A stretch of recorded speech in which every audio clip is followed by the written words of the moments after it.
Have you ever noticed it without being able to explain it? Talking to someone who grew up in the 1990s feels different. Not dramatic, not distant, just calibrated. They listen without rushing to respond. They do not rush to fill every silence. They are present without performing presence. There is a steadiness in how they hold a conversation, like they're fully there, but not trying to prove it. At first, it is easy to mistake this for personality. Maybe they are introverted. Maybe they are laid back. Maybe they are simply not immersed in online culture. But that explanation does not quite land. Because this is not about temperament, it is about timing. People born in the 1990s did not just grow up in a different era. They grew up during a transition the human nervous system had never experienced before. They learned how to relate to the world before constant stimulation became normal, and then had to adapt as everything accelerated around them. So what you're sensing is not detachment, and it is not nostalgia, it is regulation. A nervous system that learned how to be with itself before it learned how to broadcast itself. A way of moving through conversations that does not demand constant feedback in order to feel real. And once you notice that difference, it becomes hard to unsee, because it quietly shapes how they relate to silence, to technology, and to other people, long after childhood ends.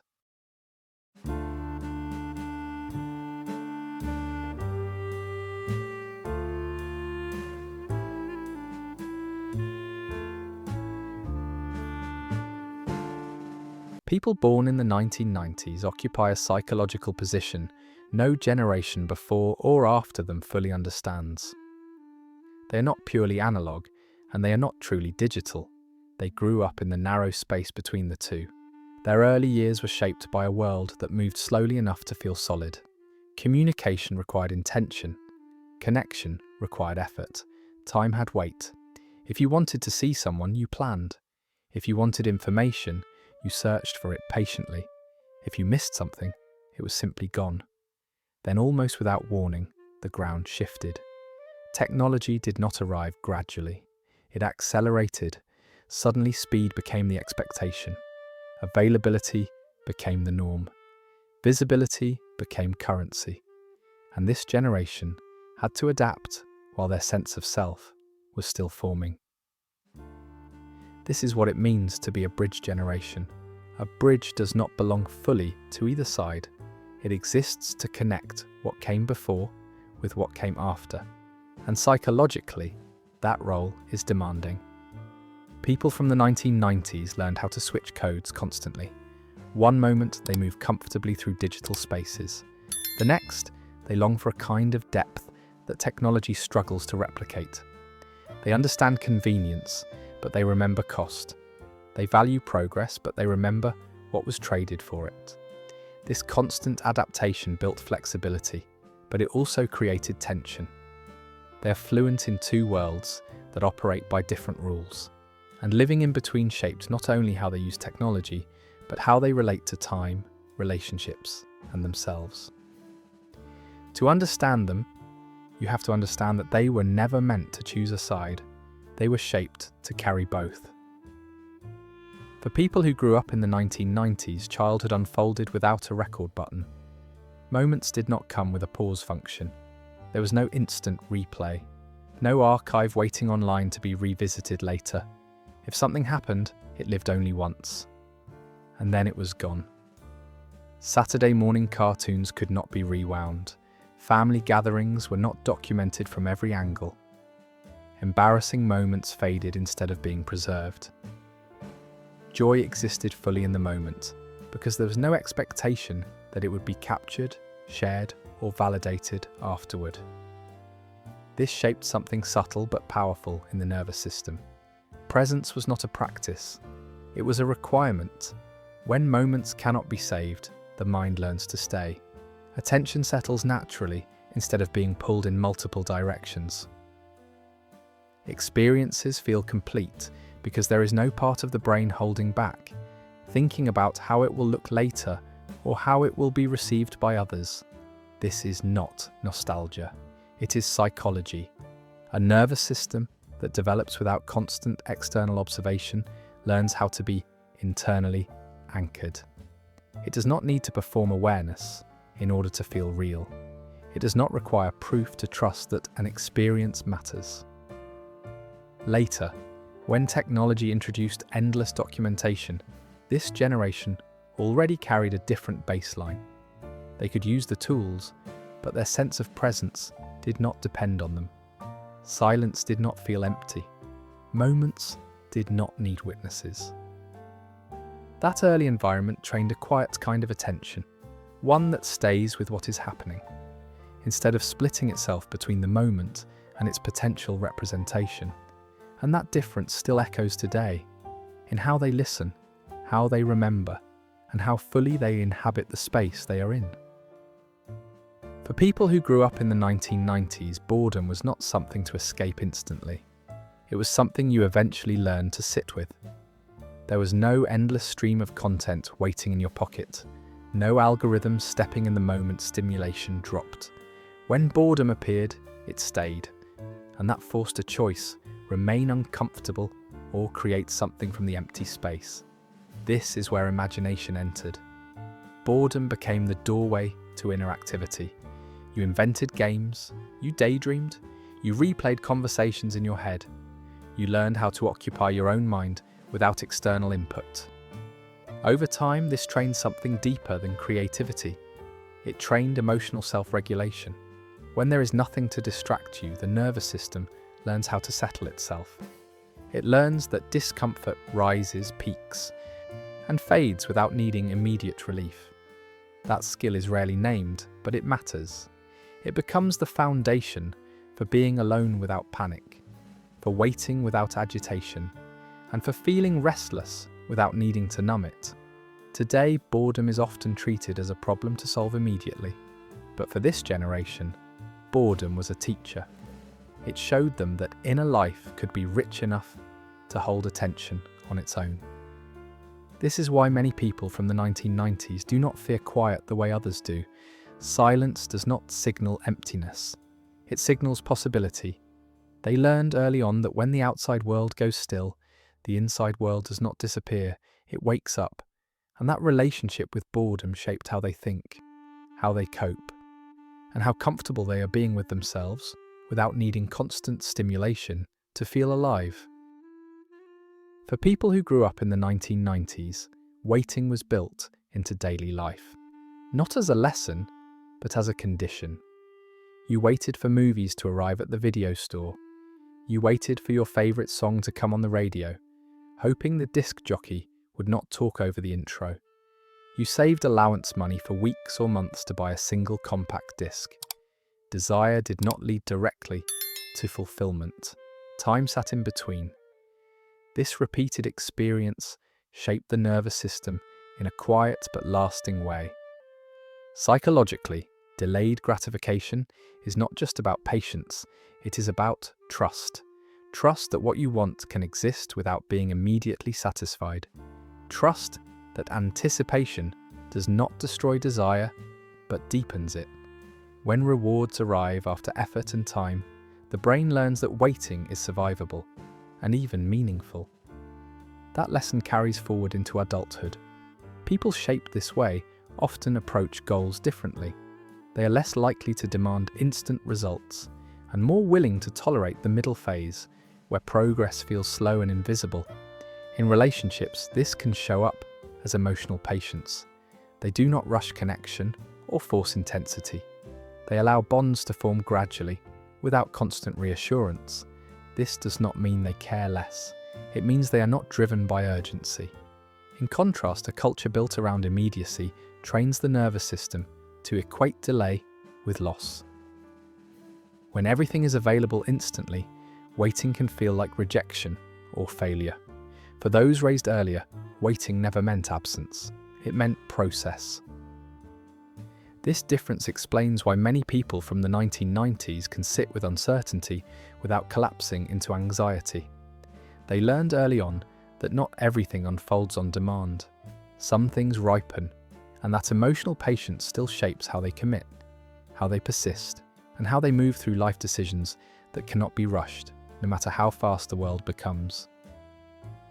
People born in the 1990s did not just adapt to a changing world. They witnessed the moment it changed. They remember when communication required boundaries, when you called someone's house and spoke to whoever answered, when being unreachable was normal, when privacy was not a setting you had to manage, but a default you lived inside. Then, almost suddenly, those rules dissolved. Messages became instant. Availability became expected. Silence started to feel suspicious. The world did not just move faster, it began to watch itself constantly. Sharing shifted from an option to a quiet obligation. This transition happened while their identity was still forming. They were old enough to remember what was lost, but young enough to be reshaped by what replaced it. And that created a unique psychological tension. On one side, they carry a memory of slowness, depth, and unobserved moments. On the other, they live inside systems that reward visibility, speed, and constant response. Moving between these worlds requires ongoing adjustment, often without language to explain the strain. This is why many people from the 1990s feel a subtle unease with modern exposure. Not because they reject technology, but because they remember a time when life did not need an audience to feel complete. They understand the convenience of connection, but they also feel the cost. They are not resisting change. They are holding the memory of another way of being, one where attention was not divided and presence did not require performance. And carrying both realities at once shapes how they engage with the world, even now, long after the shift has become invisible to everyone else. One of the most misunderstood traits of people born in the 1990s is their relationship with silence. From the outside, it can look like distance, a pause before responding, a comfort with gaps in conversation, a lack of urgency to fill every moment with words. But this is not emotional absence. It is emotional fluency. This generation learned silence before they learned constant stimulation. Silence was not something to fix. It was simply part of being together. You could sit in the same room without speaking and still feel connected. That early experience trained the nervous system to stay regulated without continuous input. At the same time, they became fluent in digital communication. They know how to move through screens, platforms, and virtual spaces with ease. They understand the language of messages, timing, and tone. They are not technologically behind. They are bilingual. This creates a psychological duality. They can switch between presence and performance, between depth and speed. They know when to engage and when to step back. And because of that, their quiet often carries intention. They do not confuse constant communication with closeness.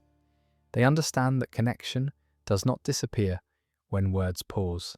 It simply changes form. For many people, silence triggers anxiety.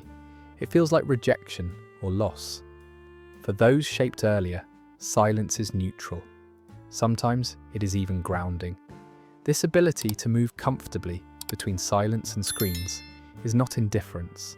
It is a nervous system that learned how to stay steady, both offline and online, without losing its center. And that balance is rare in a world that rarely slows down. Adaptability is often praised as a strength, and for people born in the 1990s, it truly is. They learned how to adjust, translate, and recalibrate as the world around them changed speed and structure. But adaptability has a cost that is rarely acknowledged. When you grow up learning to handle things on your own, you also learn to minimize your needs. You become skilled at self-regulation, but less practiced at asking for help. You absorb discomfort quietly instead of signaling it outward. Over time, this creates a pattern where resilience is visible, but strain remains hidden. Many people from this generation are mistaken for being emotionally self-sufficient, calm, low maintenance, unbothered. But that perception often overlooks how much they carry internally. Because they adapted early, they rarely announce when something is heavy. They simply adjust again. There is also the cost of living between worlds.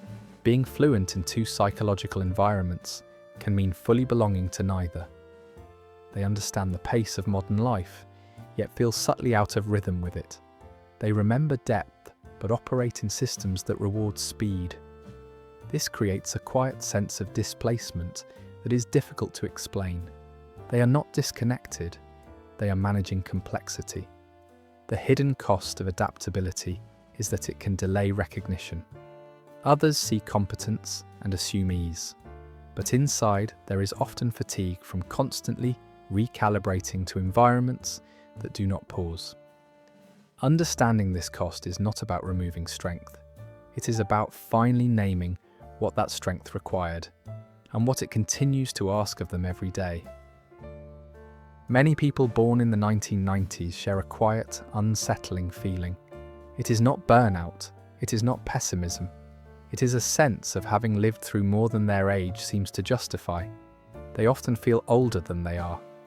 This is not because they grew up too fast, it is because they witnessed something most generations do not. They watched a world disappear while they were still learning how to belong in it.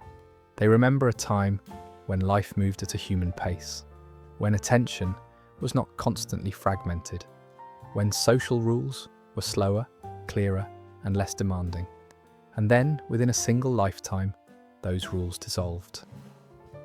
Speed replaced rhythm, exposure replaced privacy, constant adaptation replaced stability. That kind of transition leaves a psychological imprint.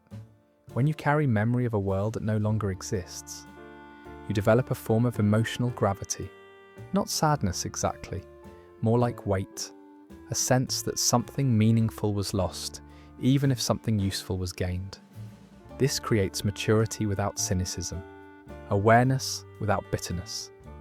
People shaped this way often appear grounded but tired, thoughtful but reserved. They are not disillusioned with life. They are simply aware of how fragile systems can be, because they have seen one vanish. This awareness ages the nervous system faster than the calendar does. They do not chase every new trend, not out of resistance, but discernment. They know how quickly the new becomes normal, and how quietly the normal disappears. Feeling older than your age is not a flaw. It is the mark of having lived through transition with your eyes open.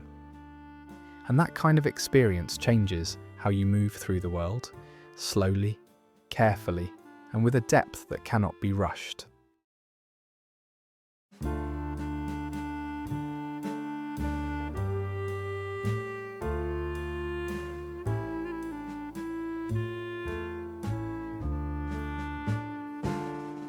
This is not a story about one generation being better than another. It is a story about timing. People born in the 1990s are not slower than the world around them.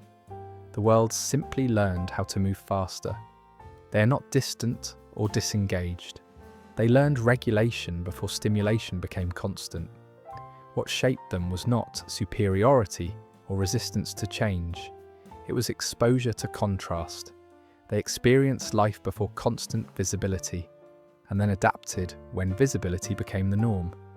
That timing left a psychological imprint that still shows up in how they relate to silence, attention, patience, and connection. Understanding this is not about nostalgia, it is about self-recognition. If you see yourself in this, there is nothing you need to fix. You are not behind. You are not out of place. You carry a rhythm that formed in a different environment, and it still serves you, even if it does not always match the pace around you. And if you did not grow up this way, understanding it can deepen empathy, because what looks like distance is often balance. What looks like slowness is often steadiness. If this video helped you recognize yourself, or someone you care about, you're not alone here. This channel is a space for understanding the quieter psychological patterns that shape how we think, connect, and move through the world. If you found this meaningful, consider subscribing so you do not miss future conversations. And if any part of this resonated with you, share your thoughts or experiences in the comments below. Your perspective may help someone else feel seen. Thank you for watching.